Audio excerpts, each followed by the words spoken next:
अफीम और उसके साथ जुड़े हुए पदार्थ जैसे कि अमल या डोडा, इनके शरीर पे कई प्रकार के दुष्प्रभाव होते हैं।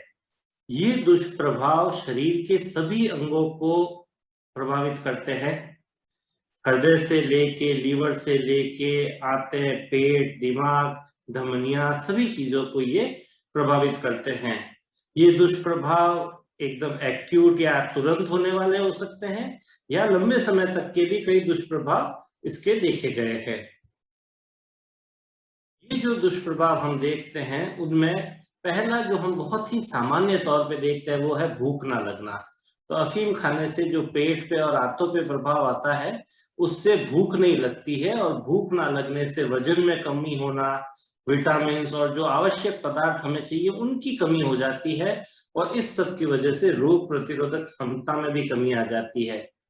इस प्रकार की चीज में हम ये भी देखते हैं कि एक नार्कोटिक बाउल सिंड्रोम नाम की चीज होती है, जिसमें लगातार पेट दर्द होता रहता है। ये भी चीज हमें अफीम और उसके प्रयोग से देखने में कई बार मिलती है। दूसरी चीज जो हमें ध्यान में रखनी चाहिए वो ये है कि अफीम को लंबे समय तक लेने से लीवर की खराबी हो जाती है। लीवर के कई एंजाइम्स जैसे एएलपी, जीजीटी, ये बढ़ जाते हैं। कब्जी की शिकायत रहती है, अपच की शिकायत रहती है, लगातार पेट दर्द रहता है, और ये चीजें एक लंबे समय तक बनी रह सकती हैं अगर कोई आदमी लंबे समय तक अफीम का प्रयोग करे। इसी के साथ हमें ध्यान रखना पड़ेगा कि अफीम सांस को लेने की हमारी जो गति है उसको कम करता है। ये एक रेस्पिरेटरी डिप्रेसेंट है, तो इसकी वजह से मरीज को सांस लेने में दिक्कत हो सकती है। उसके जो खून की नलियां हैं उनके अंदर ऑक्सीजन के प्रवाह में भी दिक्कत आ सकती है, ऑक्सीजनेशन भी इफेक्टेड हो सकता है। तो इसलिए उसको सांस लेने में दिक्कत बढ़ सकती है, खासतौर से नींद के समय में, रात के समय में जिन मरीजों में ऑब्स्ट्रक्टिव स्लीप एपनिया है, उन लोगों में ये चीज और भी ज्यादा दिक्कत दे सकती है।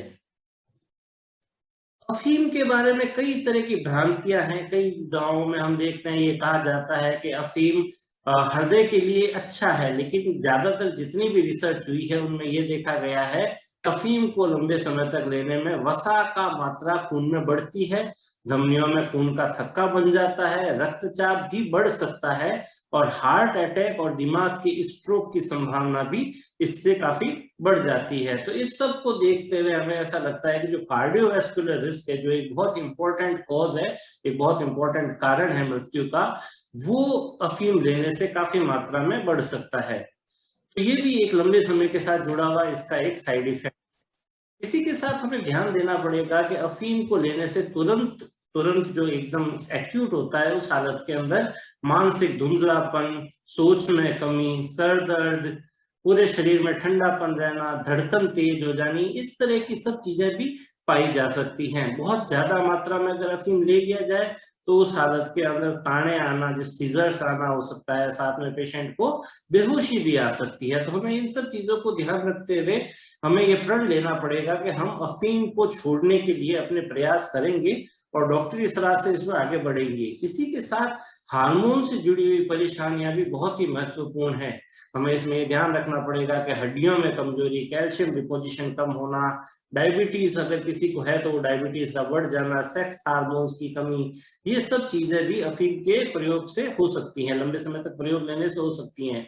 इसमें ये चीज हमें जरूर ध्यान रखनी चाहिए कि हमें अफीम के अंदर कई प्रकार की अशुद्धियां भी होती हैं, और वो अशुद्धियां भी कई तरह की दूसरी बीमारियों को दे सकती है। लेड, फ्लोरीन, इस तरह की अशुद्धियां भी होती हैं, और उनको लेने से कई तरह की दूसरी बीमारियां हो सकती है।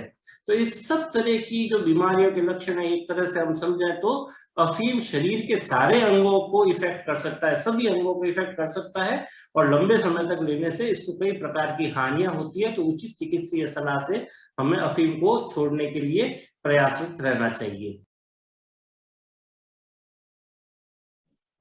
हम अफीम और अफीम जैसे पदार्थों के सेवन करने वाले व्यक्तियों में होने वाली सर्जिकल समस्याओं के बारे में बात करेंगे। इन व्यक्तियों में पेट दर्द का होना, कब्जी का या कॉन्स्टिपेशन का होना, आंतों में रुकावट का आना, आंतों की गति का कम हो जाना, आंतों के मोमेंट का कम हो जाना, ये सब समस्याएं बढ़ जाती है, जिससे अंत में कभी कभी एक खतरनाक रिस्क जो कि आंतों के फटने की होती है, वो एक बहुत बड़ी समस्या है, उससे मरीज की जान भी जा सकती है और इस तरह की समस्याएं बढ़ जाती है। जो व्यक्ति अफीम और अफीम जैसे पदार्थों का सेवन करते हैं, उनमें पित्त की थैली की तकलीफ की संभावनाएं भी बढ़ जाती है, जैसे कि पित्त की थैली के कैंसर या पित्त की थैली में स्टोन बढ़ना। यह समस्या क्यों होती है, इसका एक कारण यह है कि पित्त की थैली में पाए जाने वाले स्फिंक्टर का तनाव बढ़ जाता है, उससे पित्त में रुकावट आती है और गॉलस्टोन ज्यादा बनते हैं और पित्त के होने वाले कैंसर भी बढ़ जाते हैं। जब इन पदार्थों का सेवन करने वाले व्यक्ति ऑपरेशन के लिए जाते हैं, तो ऑपरेशन के लिए आप सभी जानते हैं कि इन मरीजों को, कोई भी मरीजों को बेहोश करना पड़ता है और उसमें बेहोशी की दवा बेहोशी का डॉक्टर देता है। जब बेहोशी की दवा इन व्यक्तियों में दी जाती है, तो इन्हें हमें अधिक मात्रा में देनी पड़ती है, जिससे उन दवाओं के साइड इफेक्ट भी बढ़ जाते हैं।